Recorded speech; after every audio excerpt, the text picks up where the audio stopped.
Welcome to Lip Service for Contractors. Here you'll learn what moves the needle in your business. With your hosts, Brigham, the deep thinker, Josh, the $100 million contractor, Zach, the confused millennial, Laura, the foreigner. Lip Service. It's not about dictatorship. It's about leadership. It's not about duplication. It's about innovation. It's not about stuff. It's about your people. Strap in and get ready for some lip service. And we are back with another episode of Lip Service for Contractors, you guys. We've got a phenomenal episode for you today. It is going to change your life if you let it. All that and much, much more in 60 seconds. Power Selling Pros is the customer service coaching company for contractors. Their one-on-one coaching for CSRs helps contractors book at least 85% of their calls and wow more customers. And their group training for technicians helps you create a better buying experience in the home and close more sales. Visit powersellingpros.com to learn more about how you can make more money with their coaching programs. Chances are you love what you're hearing on Lip Service for Contractors. And if you want to go deeper, have an actionable playbook, or just want to learn from some of the most successful and profitable contractors in the industry, check out Clover Marketing from Josh and Laura. They give away free, amazing information, tools, SOPs, scripts, and processes that help their family business grow to over 140 million. And those same tools have helped other contractors in the industry blow up their business and grow an average of 20% every single year. Check out growwithclover.com/free gifts. They update the free gifts section all the time, so make sure you keep coming back. Welcome back, Lip Service for Contractors. What the heck are we talking about that's going to absolutely change your life? Well, it's the blame game. And this is going to be a fun one because we may have a little bit of difference in opinion, which is going to be super fun and exciting. And if not, then it'll still be great. So no way. What, we don't agree on everything? I know.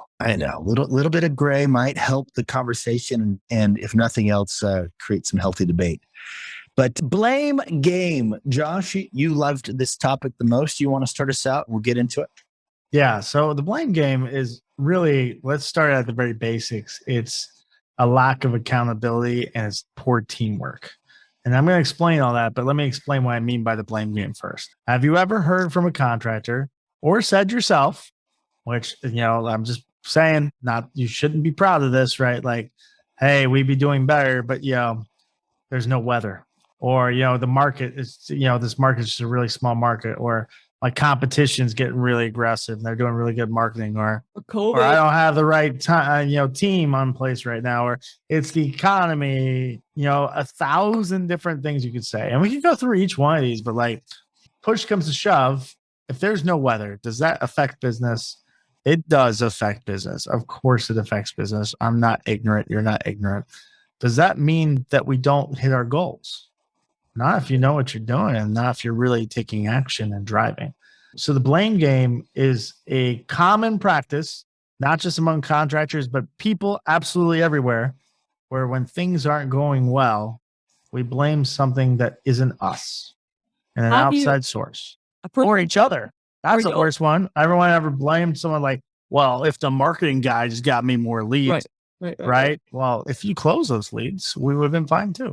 Those kind of people, if they reflect on like their career history or their life history, that's just like a habit that's caused them to fail throughout their career and life history. Like there's always that pattern. It's like, oh, it's X person's fault, or it's X thing's fault.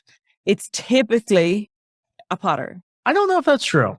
People tend to take ownership or pass that ownership onto somebody else. People live in one of those two places. What I would push back on, and there's certainly many, many people who always play the blame game. Right. And I'm not disagreeing with that. Like nothing is ever their fault, right? They were late to work because of traffic. It's like, well, traffic every day. You still have to be on time, right? And Laura's giving me a look because I'm late to the early meeting every morning. No, but I'm terrible at it. Not the point. It's not my isn't I don't make excuses. I'm like, yeah, no, I screwed up. Yeah, I'm terrible getting here on time the first morning in the meeting. I was up till 2:30 last night. How are you going to let me get there so early? Anyway, not the point. I was working at 2:30, not screwing around. But there's people that consistently have the habit of playing the blame game. But what I would say is no matter how good a person you are, how good an operator, it's easy to accidentally slip into the blame game or blame an outside source. The ones that are really accountable, it's not that they never play the blame game. It's that they recognize it early and they adjust. Right. Right. So like that would be my pushback is like everyone accidentally slips in that sometime. It's just easy to do. It's human nature. I can agree with that. What I see commonly in people, you stay in that place and don't choose to like adopt the awareness to know, hey, this is my shit. I tend not to take responsibility and it's this ongoing habit, and don't shift away from that habit, that it's just going to follow them no matter where they are. And if they're unhappy in one job, they'll be unhappy in the other job. And they're usually the ones that are doing the same thing for their friends and for their families and for their marriage. Right. Yeah. You make excuses for one thing, it's easy to make excuses for everything. It's a habit. It's a way of operating for sure. So there's a book called Extreme Ownership, and I think it's really amazing. It's basically saying any single result in your life, any result, good, bad, any result, you're a big reason why it's the way it is. You want a better relationship with X in your life. You want to be hitting better revenue or profitability goals. Like, you have to take that ownership because you're a big reason the result is the result. It's so flipping good. It sucks sometimes because it forces you to look in the mirror and no longer choose to blame and just choose to flip and do something about it. But if a person lives in this like blame mentality, do you think it's as simple as just making a choice to be more personally accountable? Or is there like steps to take to like develop that habit? I would say that there's absolutely specific steps you should take to develop that habit. But before you do, I love that we're establishing first that ultimately you are responsible. 100%. If you cannot come to that conclusion, everything else we talk about today is not going to mean much. It's going to go through one ear and out the other. They're going to blame someone else. Be more successful the minute you recognize that you are responsible for your own success or your own failure. When you own that, your chances of success are a whole lot higher. Can I add this, that a lot of people see owning their success or taking ownership of everything as like a big burden and a weight, whether I chose consciously or subconsciously to see it this way. I think it's freeing. It's like, it's really liberating. It's like you have control, which feeling like these external forces are like controlling the quality of your life sucks. I find that really anxiety provoking when instead you have responsibility, but you also have now the power and the means to like, I might say like a cliche, but have the life you want, build the life you want. I think it's, instead of it being like this overwhelming feeling, instead, I think it's quite freeing. Yeah. I would say, go ahead. Brigham. Yeah, go ahead. We're both going to say the same time. Go ahead. Say the same thing. You ready? Count 3. 1, 2. Go ahead. Jinx. Time, Brigham. I know that there's a group of individuals listening to this podcast. Yeah. And hopefully they haven't turned it off. You're right. Right. Hopefully they're still listening. You know, they didn't get upset to the point where they turned it off and said to themselves, they don't know my life. And you know what?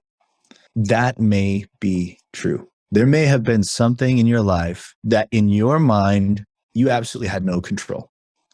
And that's okay. Here's what I've done with situations like that.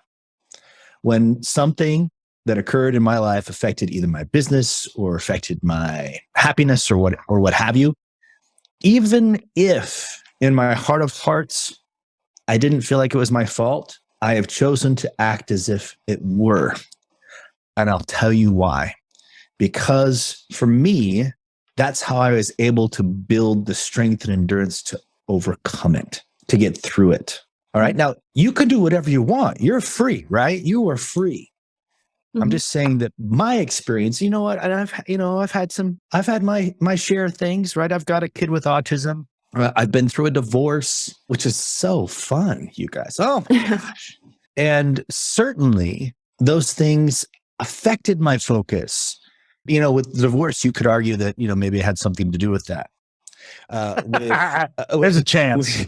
Maybe. With my son with autism, come on. that was a circumstance that definitely affected my focus, that made it more difficult to, be my very best, so on and so forth. Again, in that situation, I was able to get through it, overcome it when I said, you know what? It is what it is. It's on me to make something happen, right? As soon as I took ownership of it and decided to make something happen, I became better, more focused, and capable of overcoming that difficulty, that circumstance. That's the secret. Right. And that's what we're talking about. It's not like, hey, I can control the weather. I'm giving away free aerosol cans with every tune-up, right? Because I want global warming. But you may not control the circumstance. There's lots of things you can't control in life. In fact, you shouldn't even try to control, because it's an unhealthy habit. It's going to make you very unhappy and unsuccessful. But you do control how you react to things. How you respond, for sure. How you respond, right? So like, hey, the weather's perfect outside. You sit on your hands and wait for it to get warm again? Or do you do email blasts and text message blasts and start pounding the phone and start asking for referrals and talk to your digital marketing company and spend a little bit more money? And do you drive that, right? The economy goes bad, right? Like, the economy going bad is not bad for our industry, right? People stay at home more. Like, there are clear winners and losers in those situations. The losers are not throughout the industry. There's big winners, right? You know what I think is super applicable here is, I don't know, have people read the book The Obstacle is the Way? It's basically the obstacle, the weather being perfect, or the weather, or like whatever it is, COVID, your marketing company are not giving you enough calls or whatever. That obstacle, that annoyance, if used to cultivate a solution, ends up being the blessing, essentially. So like, to Josh's point, when he said, like, if your marketing company isn't giving you enough calls or whatever, what are the other things you could do? And how we think of that in Clover, and you guys too, Brigham, is levers, like what levers you can pull. That whole mindset that was forced upon you because your digital marketing company wasn't giving you what you class as enough calls, for whatever reason that might be, or the weather's perfect or whatever, and you start to adopt this lever way of thinking, which is basically, what are things I can do today to generate X number of calls? That or sales or right, whatever. Yeah. That turns out to be, if you view every obstacle as like, a blessing to something better, that's just a very, very conducive way to show up. And it creates, like, companies who now adopt this whole lever mindset, they're almost excited for these slower periods because innovation is forced. And now they feel, to Josh's point earlier, more in control of their future.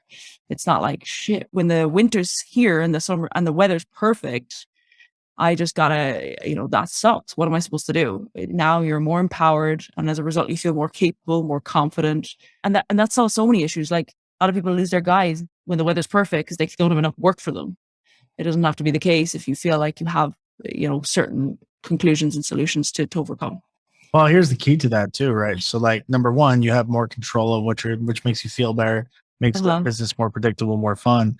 But like, let's say the weather, and that's I think that happens every year, but like COVID, the economy, things that are less predictable, right? Right. Like, when the economy goes bad, some companies will blow up. Many companies will shrink. Right. Some companies will go out of business. The difference is how much action they've taken, how much they reacted. During those 4 times, these slow seasons of the year, the ones who continue to advertise not only make more money, but they pick up market share. Right. And when the weather comes back, the gains are significant. Same thing for bad economy, same thing for COVID, same thing for whatever excuse. And you said to yourself too, like recruiting retention, right? I could get the best guys from my competitors when I could keep them busy in the wintertime or the slow season, right? It changes the whole game. And that process and system of taking accountability, like, hey, I cannot control the weather, but what I can control is how we react to it. And I can go get those numbers, and I can go get those phone calls, and I can go get that average ticket, and I could go get that conversion rate. I can go get that flip rate, right? And I can hit numbers regardless when everyone else is struggling. Because I'm going to take more action. I'm going to take responsibility for it. That's when business gets really exciting, because it's like, there's no hurdle that can be thrown in front of me where I can't figure a workaround. Some workarounds are more effective than the others, but it's not like these hurdles only get thrown on me. They get thrown on everybody all at the same time. And some companies lose ground. It's not like that ground disappears. someone else is taking it. You know what I mean? I think that goes back to Brigham's point too on like if you can have that stubborn mindset of I will figure it out regardless of X, you become that leader worth following. They feel safe being led by you. They feel safe working for you. They feel that security that a lot of people need to be able to enjoy coming to work.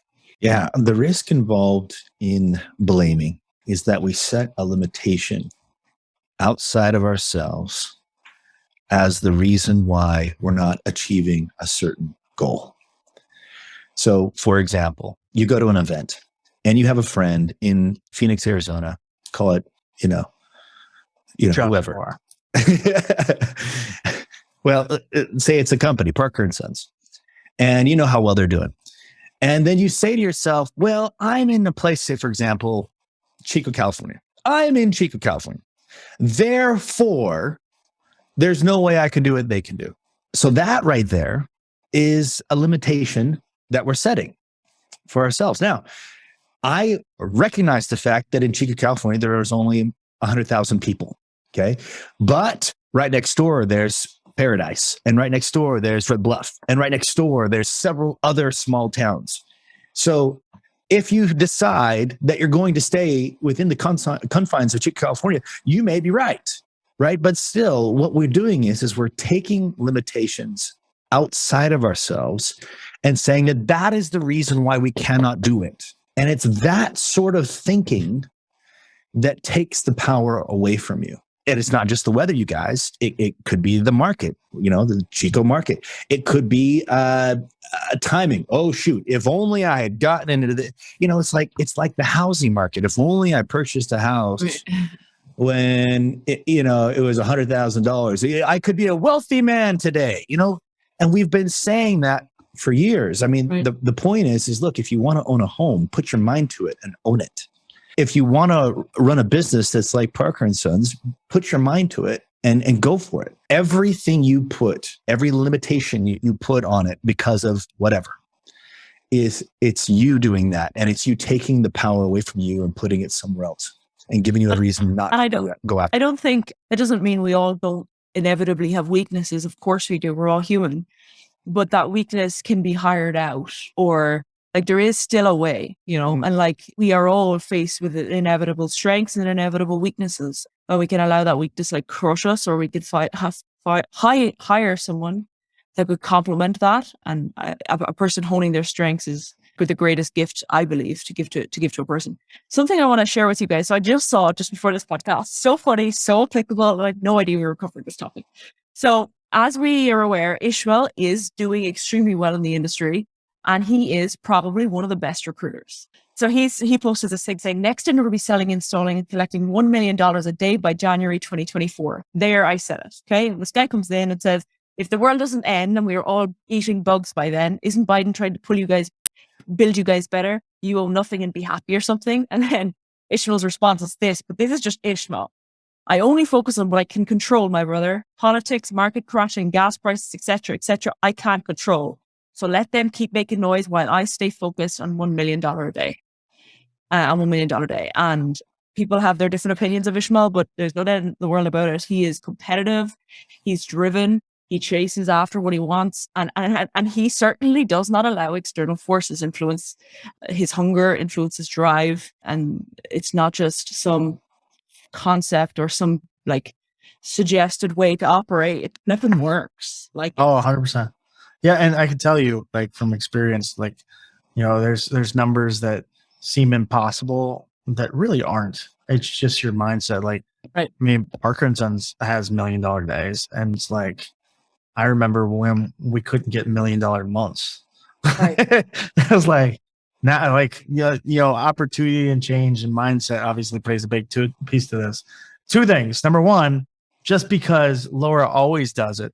Well, and I want to hop in before it's too late because she might mention all the books that are good about this. Two good books that are really good about accountability is the Oz Principle. That's probably the OG version of accountability.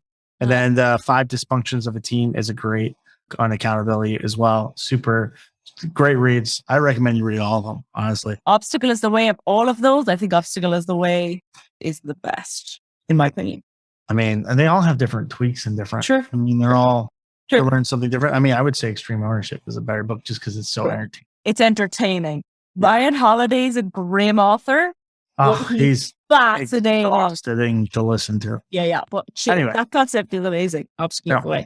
And There's for one thing- the record, I just want to set it straight. Some people also do this. Like I respect Ishmael and like him a lot. Some people don't like people like that because there's envy, there's jealousy. They did different things to get their results. Like just like instead engage in your like water your own grass. Like it's I hate that. I mean, Ishmael's a buddy of mine, but like, there's bravado and like that I wouldn't do necessarily. I'd rather be the quiet guy with a big stick. Yeah, but here's the thing though: envy, jealousy, aren't they akin to blaming? Right. You know what? 100%. You know what's so Right. interesting? You want to hear something interesting? Jealousy and envy. There's a gal called Brené Brown, flipping amazing. If no one's watched her TED Talk, I encourage you to watch it. It's all about the power of vulnerability. She defines jealousy and envy, and they're different. Jealousy is wanting something someone has, but being happy that they have it. It's not like you don't want them to have it. Envy is you do not want them to enjoy that thing. You want it, but you do not want them to enjoy that thing. They're different. I find that fascinating. And it's the truth. If you've ever been jealous, if you could say, oh, you're in Hawaii, I'm jealous. It's not like you want your friend to not be in Hawaii enjoying themselves. You do. Envy comes with a more malicious undertone. And I just think words are important. And anyway. I totally agree. But here's the thing. Let's say that I've got a buddy in Florida who's crushing it in the Miami market. Oh, if only my market was the Miami market. Okay. And to a certain extent, that's you getting distracted and coveting somebody else's market. That's a distraction. Focus. Right. Focus. And I understand that if you do all the right things in your market and then somebody in a different market does all the right things, there's all things being equal. Well, because there are outside circumstances that are different between the two markets, you're going to get a different result. But it's going to be a whole lot better for you if you do all the right things. So just stay focused on doing all the right things as opposed to worrying about what anybody else has. Right. I agree. Right. I think it's important too. Let's just like be real blunt and honest about this and hit this home. Like if you're a $2 million business or $1 million business or 10 or 20 and you've stopped growing, there's only one real answer why. It's you.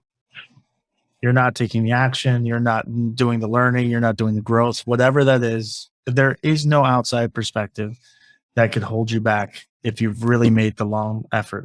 Now, does that shift what that could be? Of course. Is that an easy formula? No, it's hard work to do that, but it is you. To hit it home, like to really understand, like I think it's comparable to use personal accountability in other ways. Like we all know a guy that wants, hey, I want a 6-pack, right? But he works out twice a week and eats Twinkies.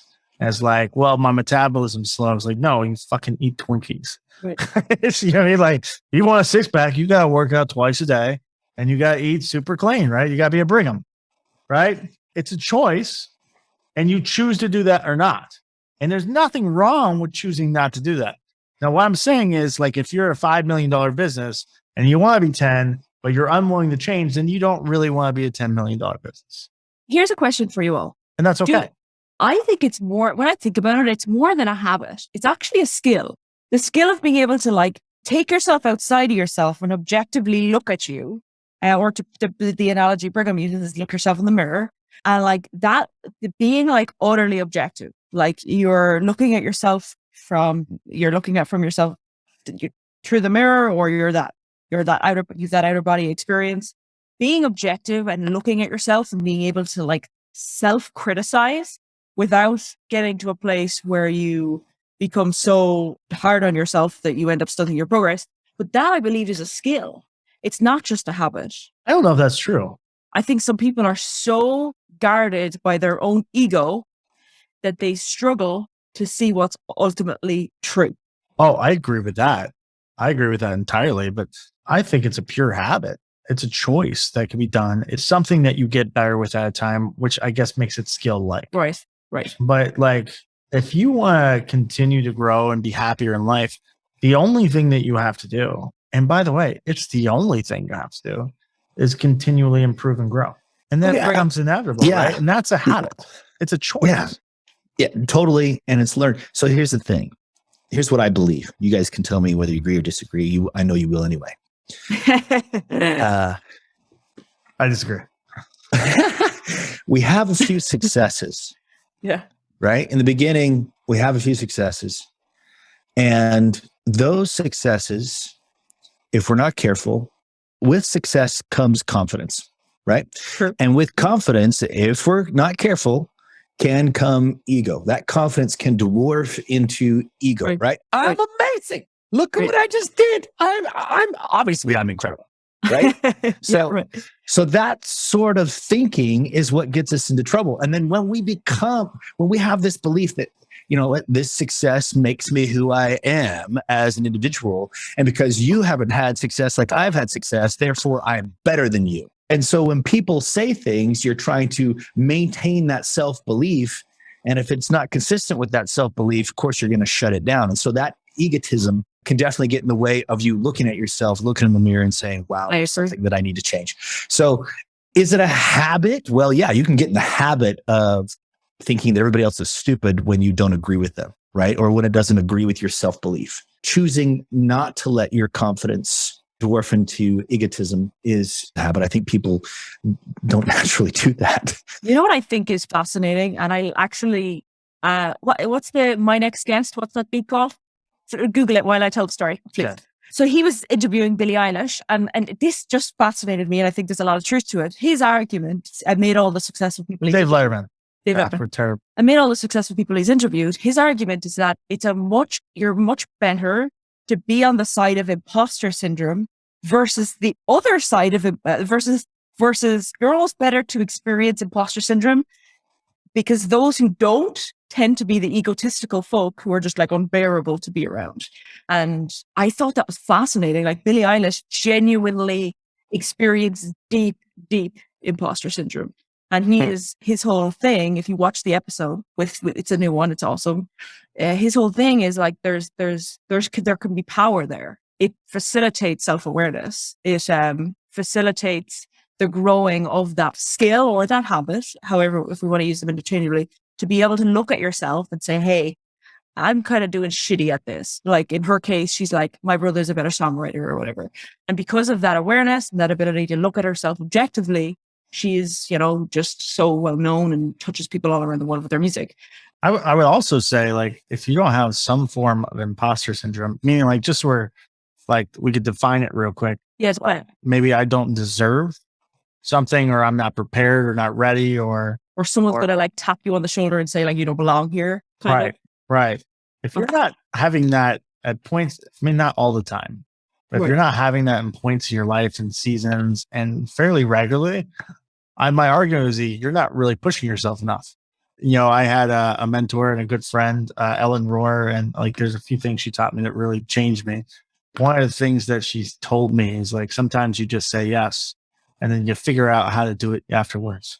So I remember I was talking to her about it. She goes, I told her I'd like to do speaking gigs. She goes, I'll set you up with Zig Ziglar. I'm like, okay. She was like, you ever spoken before? I'm like, no. I'm like, what are you? They're like, what happens if they ask you can you handle it? Or like, do you have a 15-minute presentation or an hour? Or like, what are you going to say? I go, I don't know. She goes, you're going to say yes. I can put that together. No problem. I was up on a stage at the Zig Ziglar Foundation. And like, at the time I absolutely, what am I doing here? Holy crap. This is my first speaking gig. Right. Like, but you said yes, and you earn the right and you get good at it. Right. So if you don't have any imposter syndrome, I would argue that maybe you're not pushing yourself far enough. Mm-hmm.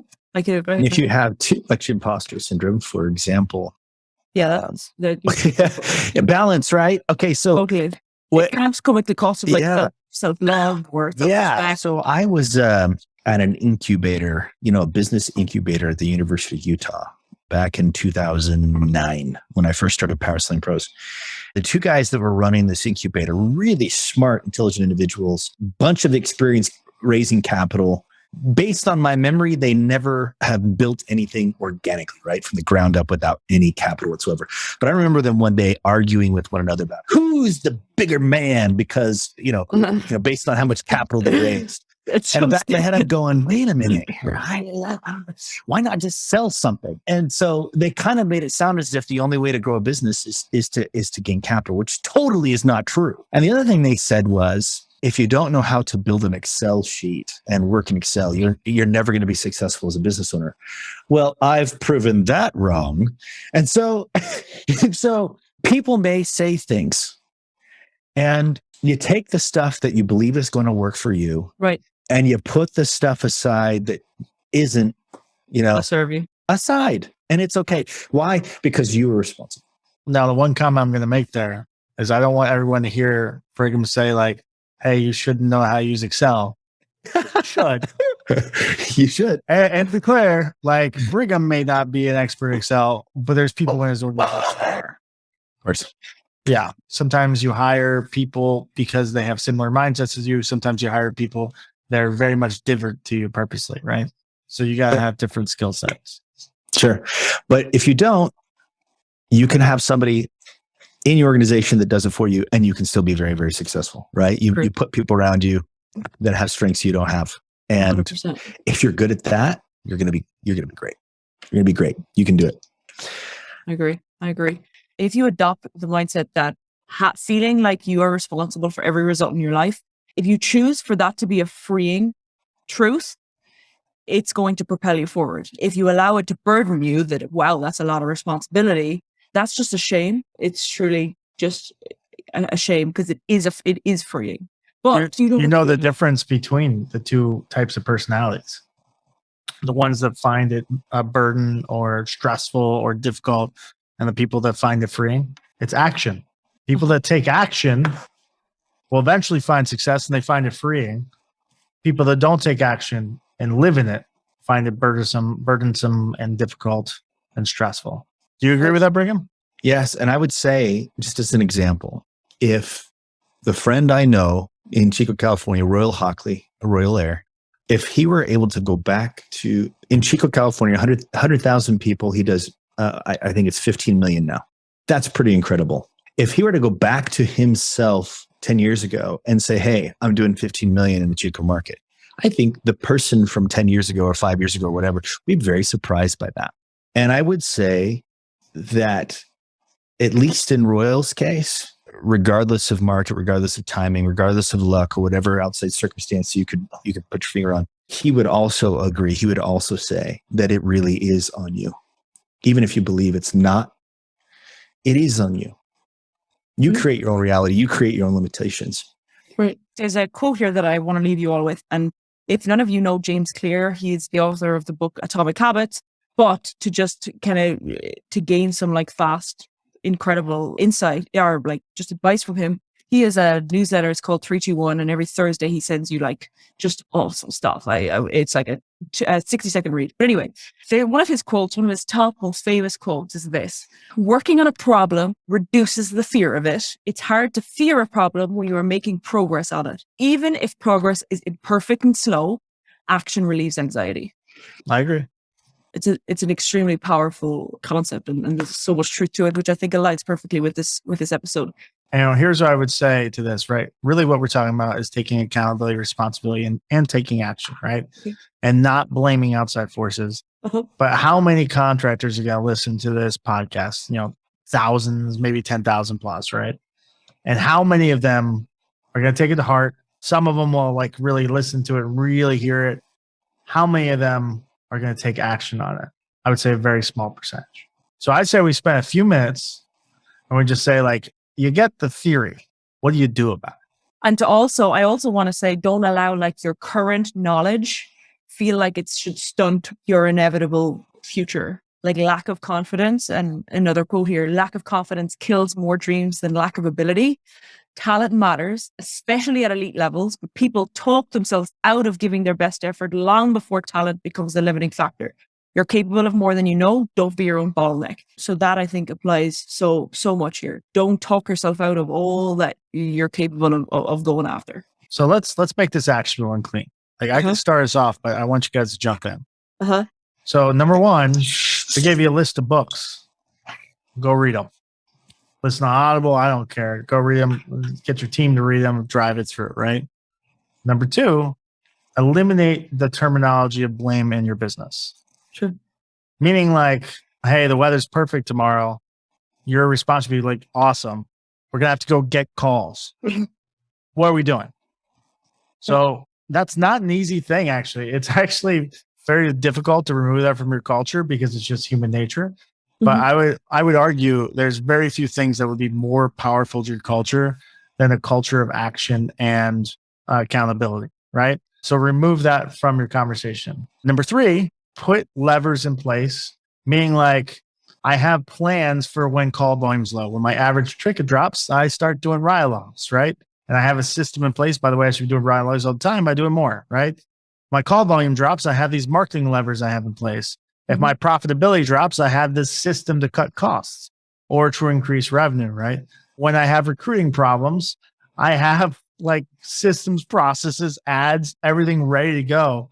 So I'm more proactive with the business. So those would be my 3 things, starting with like get educated and start growing on this. Like the most important thing to any of this is like a realization that you're doing it, right? Without realization that you're doing it, you'll never adjust it. But that's what like my 3, like, hey, go do this now. You want to be held accountable and you want to take action, do that. What I would add, one thing I would add to that is make sure you surround yourself with people who don't play the blame game. Like, make sure that you, like I spoke with a contractor this morning, smaller guy, all his peers are huge in the industry. I know it's a matter of time before this guy is too. And I know the people he knows and none of them play the blame game. And if you're surrounding yourself with people who do, you're just going to keep playing the blame game. And sometimes you're going to have people in your organization to play it. And yeah, you just got to try and mitigate it and certainly don't allow them influence you. So my action step to that would be cut people that just play the blame game, or at least mitigate the amount of time you spend reduce the amount of time you spend with them, and try and proactively seek the company of those who take ownership over the results of their life. The only thing I would add to this is 3 words: choose your experience. When something occurs or when there's something that's I don't have enough technicians, whatever that blame may be, if you will just focus long enough on it, force yourself to focus long enough. I'll give you one example.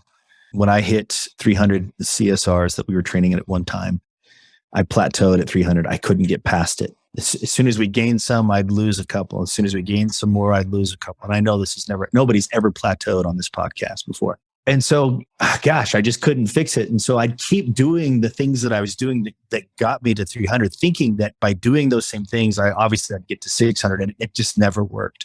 I had to do something different. I ended up hiring a coach, and that coach would sit me down on Mondays. He'd have me turn off my phone. And side note, he was working at my house with me. All right. I know you've heard the, hey, working in a van down by a river story. I'm like, dude, I don't want you to come to my house all day. And so anyway, at the end of each of those Mondays, he'd have big old stickies on the wall, and we'd have all kinds of really cool things on there. And it was just a matter of, and he didn't give me any of the answers. I really hated that. $1,000 a session. And yet he was giving me 0 answers. He just kept asking question after question after question after question. And I built a plan, and obviously it worked, but it was just a matter of staying focused on that thing that was really, really important. Instead of doing all the really easy, urgent things that I'm so accustomed to doing,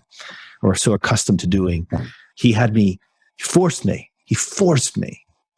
to focus on the problem long enough where I could create a solution for it. So you can choose your own experience. It's just a matter of staying focused on it long enough. That's an excellent point too. Like, books are a great resource and great, but getting a coach and accountability, like, I mean, to be perfectly clear, I don't remember exactly which number, but I mean, there was a time where Brigham had me come into his business and drive it when they were plateaued. Like, you need outside perspective and someone to really drive you and hold you accountable. It forces a mindset shift.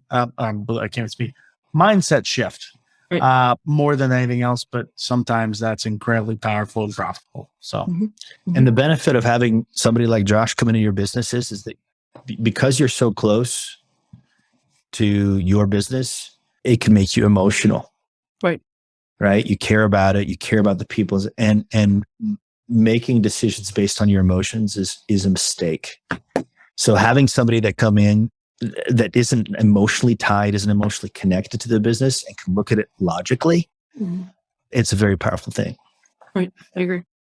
All right. Well, let's wrap this up and get it done. Everyone, if you like this podcast, we would really appreciate.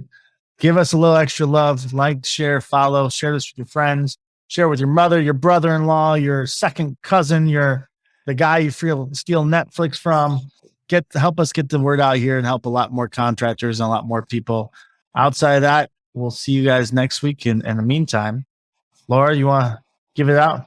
Change the world. It's just a must, isn't it, Josh? Might as well. You might as well. You might as well. Yeah. Thank you for listening to Lip Service for Contractors. We hope you enjoyed this episode. Make sure to leave us a review in the App Store and don't forget to share with your friends. Ideas are cheap. Implementation is what separates the winners from the watchers. Go out and implement these ideas. See you on the next episode of Lip Service for Contractors.